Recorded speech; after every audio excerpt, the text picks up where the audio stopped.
At the very moment when winter begins to loosen its grip on the soil of the Indian subcontinent, when the fog thins over the rivers and the earth exhales the scent of new life, history itself seems to lean forward, because long before Basant became a spectacle of rooftops flooded with yellow and skies stitched together by thousands of trembling strings, it was a quiet agreement between humans and nature, a recognition that survival had once again been secured for another cycle.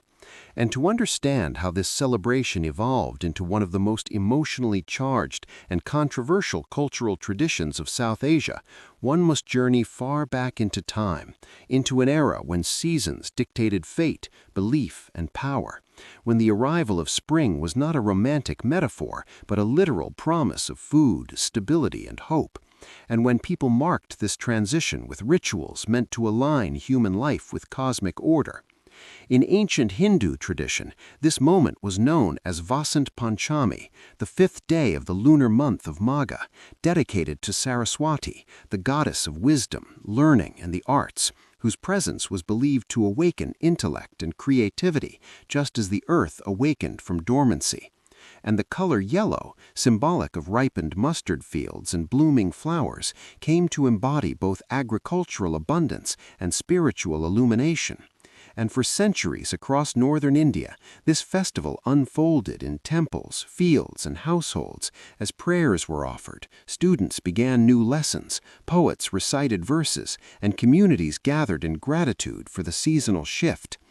Yet even in these early periods, Basant was never confined solely to theology, because agrarian societies experience seasons collectively, and the emotional relief brought by spring inevitably spilled into music, movement, and play, laying the groundwork for customs that transcended strict religious boundaries.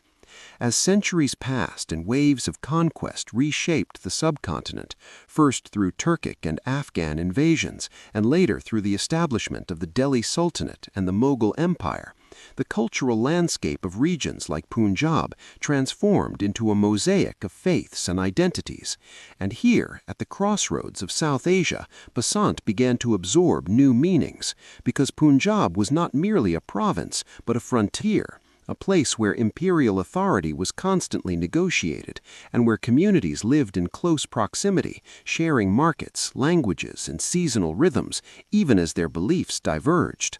And under the Mughals, particularly during periods of relative tolerance, many local customs continued with minimal interference, allowing Basant to survive as a seasonal celebration even among Muslim populations who did not observe it as a religious rite but embraced it as part of the land's inherited culture, a phenomenon not uncommon in pre-modern societies where seasonal festivals often crossed doctrinal lines.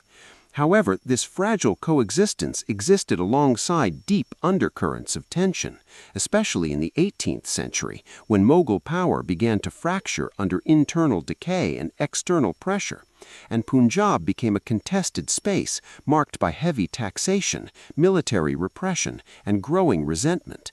And it is within this volatile environment that one of the most enduring and emotionally potent narratives associated with Basant emerged, a story that would forever link the festival to martyrdom, memory, and communal grief, the story of Hakikat Rai. According to historical records and later Hindu and Sikh traditions, Hakikat Rai was a young boy, possibly no older than 13 or 14, living in Lahore during the governorship of Zakaria Khan, a Mughal official notorious for his harsh policies toward non-Muslim communities, particularly Sikhs.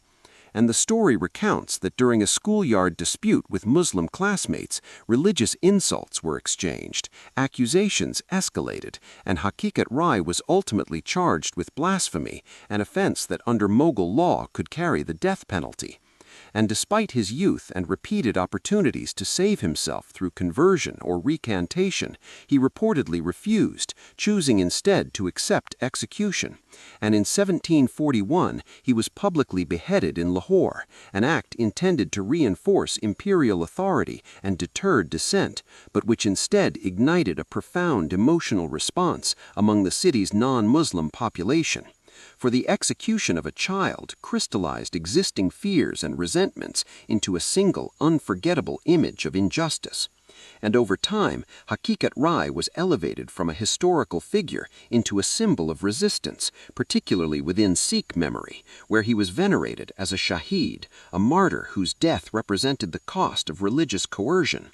It is here that Basant's transformation takes on a deeper, darker tone, because popular tradition holds that Hakikat Rai was executed around the days of Vasant Panchami, and that in the aftermath, the usual expressions of springtime joy were replaced by mourning. And yet mourning itself sought expression, and people turned to kite-flying as a means of collective remembrance, filling the sky with color not as celebration, but as a silent protest, a way of marking grief without openly defying authority.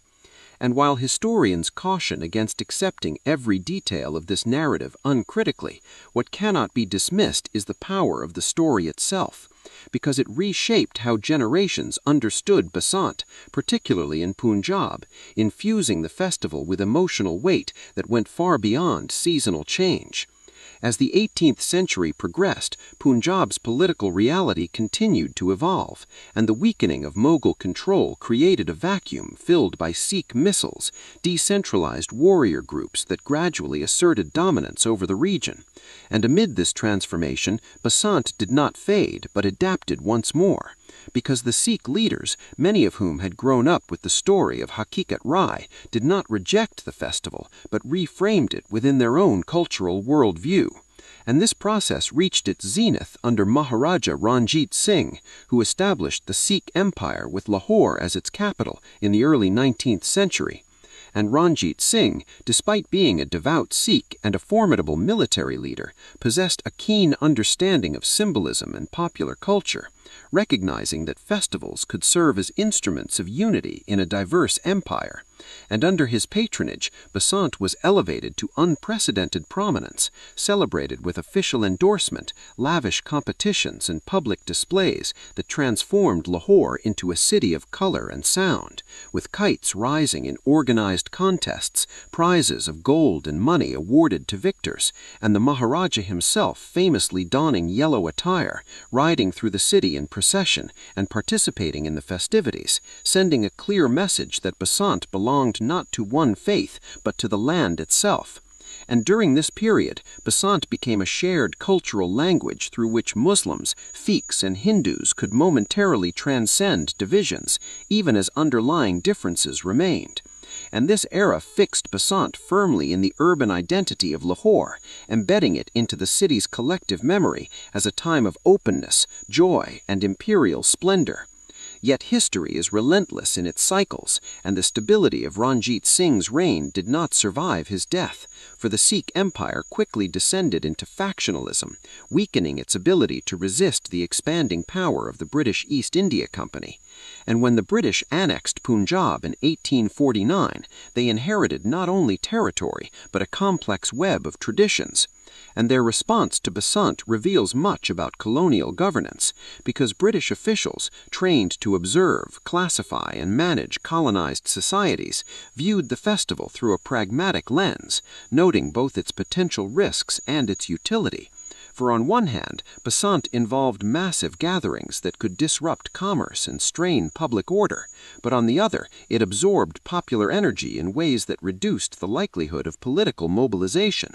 And colonial reports often described the festival as a colorful spectacle, a quaint native custom that enlivened the city. And rather than suppressing it outright, the British often chose to regulate and even subtly encourage Basant, issuing permits, setting rules for competitions, and allowing it to flourish under administrative oversight, thereby neutralizing its potential as a site of resistance while benefiting from the image of benevolent rule.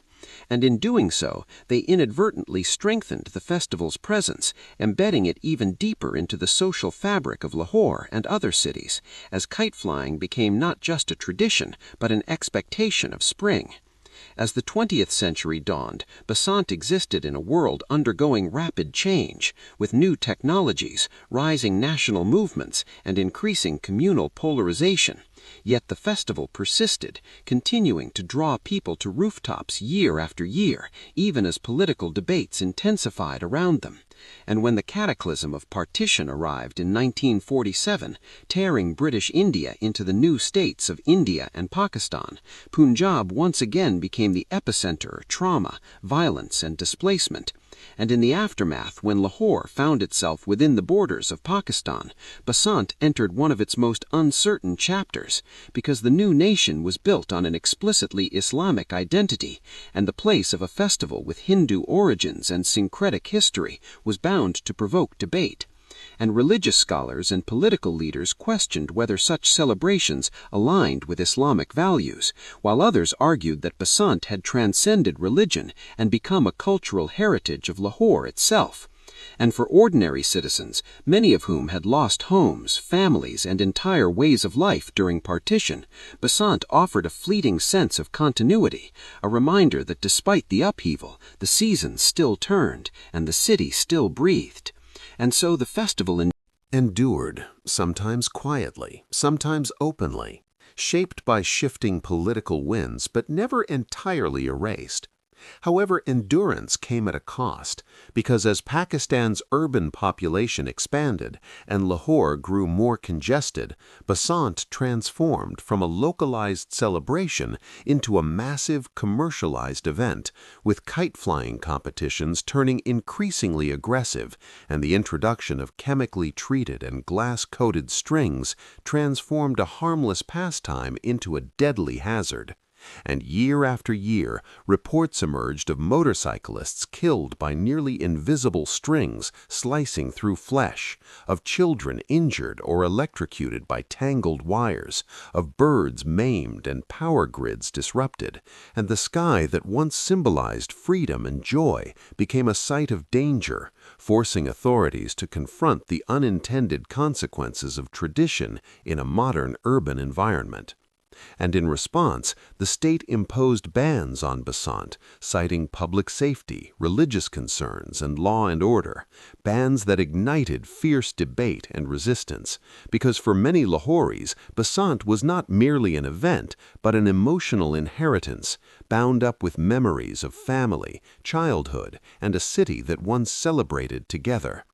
And these conflicts reveal the long arc of Basant's history, showing how a festival born of seasonal rhythms was reshaped by martyrdom, elevated by kings, managed by colonizers, inherited by a post-colonial nation, and ultimately challenged by modern realities. And as spring continues to arrive each year, indifferent to human disputes, Basant remains suspended between celebration and controversy, its kites carrying centuries of memory into the sky, reminding those who look upward that history is not confined to textbooks, but lives on in traditions that evolve, fracture, and endure, shaped by human joy and sorrow alike. And that in the fragile dance between past and present, even the simple act of flying a kite can reveal the deepest truths about a society's struggles, its losses, and its unyielding desire to greet the return of light